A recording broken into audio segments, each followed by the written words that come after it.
पर बहू लोग क्या सोचेंगे, गरीब जेठानी की कूलर में और अमीर देवरानी की एसी में मुंह दिखाई हो रही है।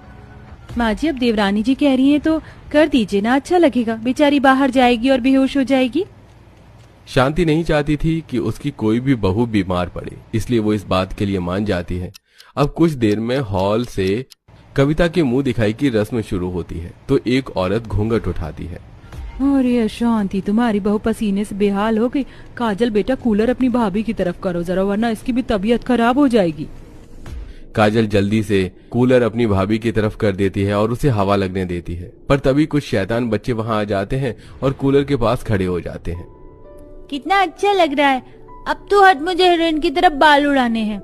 अरे बदमाश बच्चों, तुम सब हटो नीचा, बहू कूलर की हवा थोड़ी मेरी तरफ करते। बच्चे ऐसे ही करेंगे, मैं तो बस बहू को देखकर चली जाऊंगी। 5 मिनट की बात है, फिर कूलर कर देना बहू की तरफ। इस तरह बेचारी कविता घूंघट में गर्मी से परेशान हो रही होती है तो वहीं घर आए मेहमान कूलर अपनी तरफ करते हैं तो कभी उससे बच्चे खेलते हैं। कुछ देर बाद कविता की मुंह दिखाई करके अब मेहमान अमीर पूजा के कमरे में जाते हैं और उसके कमरे में जाते ही बेड पर घूंघट लिए बैठी पूजा की मुंह दिखाई करते हुए कहते हैं, अरे वाह बहू, तुमने ठीक किया जो अपनी मुंह दिखाई में एसी में करवा ली। बेचारी तुम्हारी जेठानी बाहर गर्मी से परेशान हो रही है। अब एक बार मुझे भी तो देखने दो शांति की अमीर बहू कैसी है।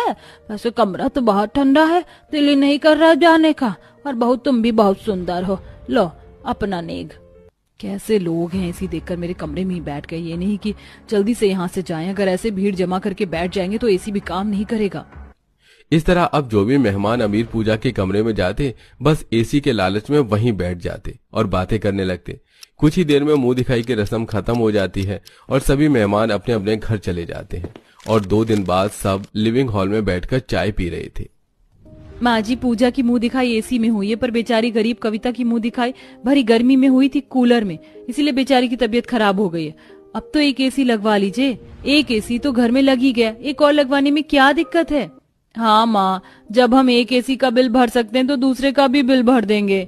बेटा जिसके कमरे में एसी लगा है वो अपना बिल खुद भर रहा है। अगर ऐसी बात है माँ तो फिर ठीक है, हम आपको जितना घर का खर्चा देते हैं उतना देंगे, साथ में अपने एसी का बिल भी हम खुद उठाएंगे। अब तो आपको कोई एतराज नहीं है ना? अगर तुम लोग एसी का बिल खुद भर सकते हो और पहले की तरह मुझे खर्चा देने को भी तैयार हो तो मुझे क्या दिक्कत हो सकती है। अब तो मुझे भी एसी की जरूरत है। शांति की बात सुनकर सब हंस पड़ते हैं और कुछ ही दिनों में निशा कविता के कमरे के साथ हॉल में भी एसी लग जाता है।